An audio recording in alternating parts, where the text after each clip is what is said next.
আচ্ছা, তাহলে এখন আমরা দেখব একটা সেন্টেন্সের স্ট্রাকচার, সেটার কোথায় সাবজেক্ট, কোথায় অবজেক্ট, কোথায় ভার্ব, কোথায় এক্সটেনশন বসে। একটু আগে আমি আলোচনা করলাম যে মেইন স্ট্রাকচার হচ্ছে সাবজেক্ট, এরপর ভার্ব, এরপরে অবজেক্ট, এরপরে বাকি যা থাকবে এটা এক্সটেনশন হিসেবে আমরা ধরি। তাহলে আবার আমি বললাম যে সাবজেক্ট কখনো সাবজেক্টের জায়গায় থাকে, আবার থাকে না। এক্সটেনশনও নিজের জায়গায় কখনো থাকে না। এগুলো কিছু ব্যতিক্রম ঘটে। তাহলে আমরা কিভাবে বুঝবো একটা সেন্টেন্সে সাবজেক্টের জায়গায় সাবজেক্ট, ভার্বের জায়গায় ভার্ব, অবজেক্ট, এক্সটেনশন এই ক্রমে আছে কি না? এটা জানার জন্য আমাদেরকে কি করতে হবে, ওই সেন্টেন্স, যেই সেন্টেন্সে আমরা দেখব সব ঠিক আছে কি না, সেই সেন্টেন্সের বাংলা অর্থের ক্রিয়াপদ বা ভার্বকে আমরা প্রশ্ন করব। বুঝতে পারছি? যে কোনো একটা সেন্টেন্স সেটাকে বাংলায় ট্রান্সলেট করব, করার পরে ওইখানে যে ক্রিয়াপদটা আছে, যে কাজ করে, তাকে আমরা প্রশ্ন করব। কি প্রশ্ন করব? এখন দেখো, আমি যদি একটা ইংলিশ সেন্টেন্সকে বাংলায় ট্রান্সলেট করি, সে বই পড়ে, এটা একটা বাংলা সেন্টেন্স, তাই না? সে বই পড়ে। এখন সাবজেক্টকে আমরা কি প্রশ্ন করব? কে বা কারা। তাহলে এখানে আমরা প্রশ্ন করতে পারি কে বই পড়ে, তাহলে সে বই পড়ে। তাহলে এই সেটা মূলত এখানে সাবজেক্ট। কে বই পড়ে? সে বই পড়ে। আচ্ছা, বাংলা অর্থে যখন আমরা প্রশ্ন করব, প্রশ্নের যদি প্রপার উত্তর পাই তাহলে বুঝবো সে নিজের জায়গায় আছে, নাহলে সে নাই। এখানে দেখো, সে বই পড়ে, আমরা প্রশ্ন করতে পারছি কে বই পড়ে, সে বই পড়ে। যেহেতু উত্তর পেয়েছি, তাহলে সেটা হচ্ছে আমাদের সাবজেক্ট এবং সে নিজের জায়গায় ঠিক আছে। এরপরে আমরা লিখেছি অবজেক্ট। অবজেক্ট সেই জায়গায় আছে কিনা এটা জানার জন্য আমরা বলবো কি বা কাকে, কি বা কাকে।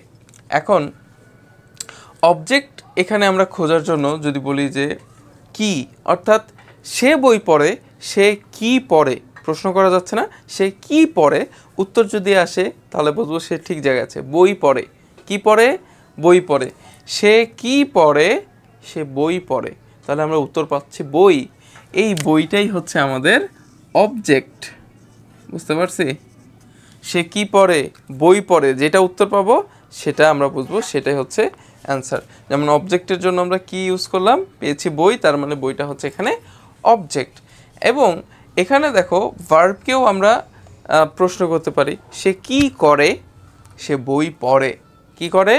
পড়ে। এই যে পড়াটা, এটা মূলত হচ্ছে আমাদের ভার্ব। বুঝতে পারছি? এটা হচ্ছে ভার্ব। আর অতিরিক্ত কিছু থাকলে সেটা এক্সটেনশন, যেমন কখন, কোথায়, কিভাবে, এইগুলো দিয়ে আমরা প্রশ্ন করলে যদি উত্তর পাই তাহলে সেটা এক্সটেনশন হবে। আচ্ছা, আমি প্রপার ইংলিশ থেকে বাংলা কনভার্ট করে তোমাদের প্রপার কিছু উদাহরণ দিয়ে বোঝাচ্ছি।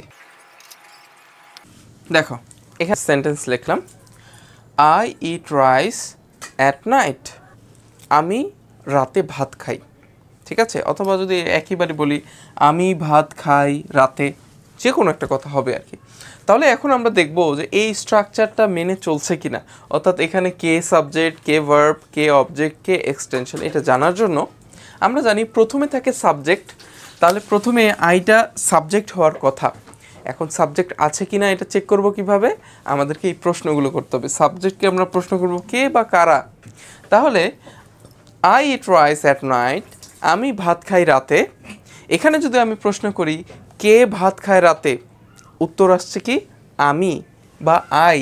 তাহলে এই আইটা যেহেতু উত্তর পেয়েছি, আমরা সাবজেক্টের জন্য কে বা কাকে প্রশ্ন করেছি এবং উত্তর পেয়েছি আমি, তাহলে এই আমিটা হচ্ছে এখানে সাবজেক্ট।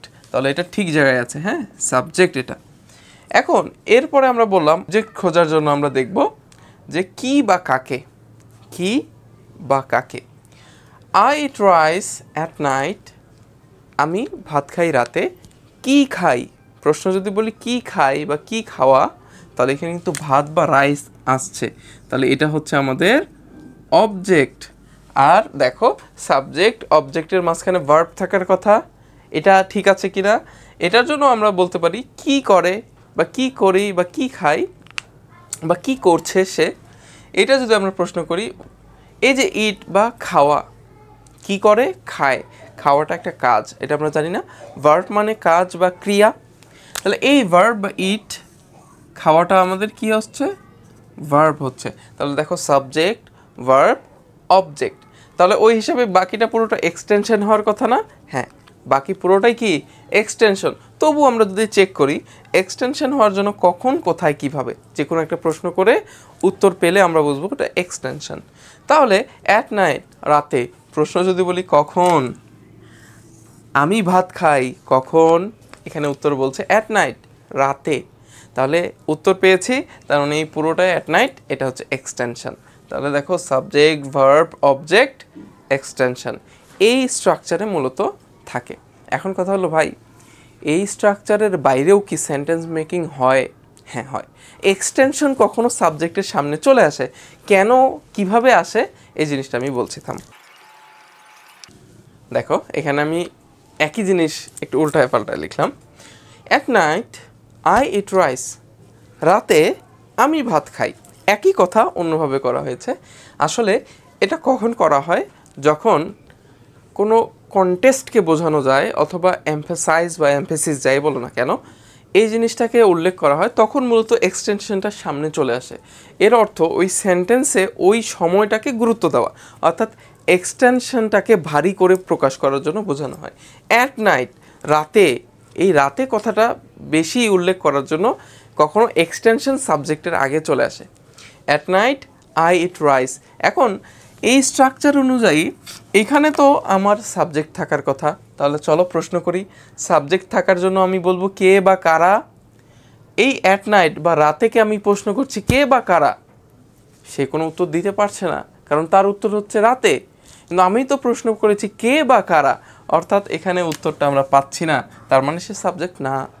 কিন্তু আমি যদি প্রশ্ন করি যে কখন, সে উত্তর দিবে অ্যাট নাইট, রাতে, তাহলে বোঝা যাচ্ছে সে আসলে এক্সটেনশন, বুঝছি? যেটা সাবজেক্টের শেষে, একবারে মানে সেন্টেন্সের শেষে থাকার কথা, সে সাবজেক্টের আগে চলে আসছে। ঠিক আছে, অ্যাট নাইট, রাতে। এরপরে আসছে আই ইট রাইস, অর্থাৎ আমি ভাত খাই। আমি কে? আমি, সাবজেক্ট আসছে পরে। তাহলে আমরা বুঝতে পারলাম কখনো কখনো এই স্ট্রাকচারটা এর বিপরীতেও অনেক কিছু চলে আসে। বোঝা গেছে? আরও অসংখ্য উদাহরণ আছে, আমরা অত কিছু যাচ্ছি না, এটা তোমাদের হোমওয়ার্ক থাকলো।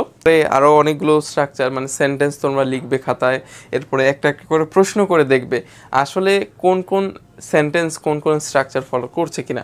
তারপরে আমি যদি বলি ডু ইউ লাইক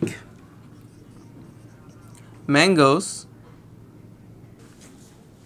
এখানে যদি আমি প্রশ্ন করি ডু ইউ লাইক ম্যাঙ্গোস, এখানে দেখো ডু শুরুতেই কিন্তু আসছে, এটা কিন্তু সাবজেক্ট না, শুরুতেই ভার্ব চলে আসছে।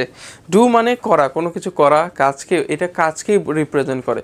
তাহলে ডু এটা কিন্তু ভার্ব, কিন্তু আমার স্ট্রাকচার অনুযায়ী তো প্রথমে সাবজেক্ট আসার কথা, তারপরে ভার্ব আসার কথা, কিন্তু সে আগে ভার্ব চলে আসছে। ঠিক আছে, এরকম হয়। তাহলে এটা মূলত বেসিক একটা স্ট্রাকচার, কিন্তু এর বাইরেও অসংখ্য সেন্টেন্স মেকিং হয়। এখন কথা হলো ভাই, এক একটা সেন্টেন্স গঠন করব, প্রত্যেকটাকে এইভাবে প্রশ্ন করব, তারপরে উত্তর পাবো সে ঠিক আছে কি না দেখব, এইভাবে কি সম্ভব? হ্যাঁ ভাই, শিখতে হলে এরকম ছোট ছোট করে আস্তে আস্তে শিখতে হবে। তবে এইটাই না, এর থেকে আমরা শর্টকাট শিখবো, এত কিছু খেয়ালও রাখতে হবে না, শর্টকাট কিছু ট্রিক শিখবো, যার মাধ্যমে আমরা দেখেই বুঝতে পারবো কে সাবজেক্ট, কে অবজেক্ট, কে ভার্ব, কে এক্সটেনশন। তবে শিখতে হলে আমাদের এই বেসিক জিনিসগুলো জানতে হবে। ঠিক আছে, এই গোড়াগুলো আমাদের শক্ত করতে হবে, এবং শর্টকাট ট্রিক্সও আমরা শিখব। তো চলো এখন আমরা দেখি যে আমরা এই হাবিজাবি খেয়াল না রেখেও কিভাবে শর্টকাটে আমরা শিখতে পারি। তো নেক্সট ক্লাসে আমরা দেখব এত কিছু মনে না রেখেও কিভাবে শর্টকাট ট্রিক্স ব্যবহার করে কে সাবজেক্ট, কে অবজেক্ট, কে এক্সটেনশন খুব সহজে বের করা যায়। ঠিক আছে, ধন্যবাদ।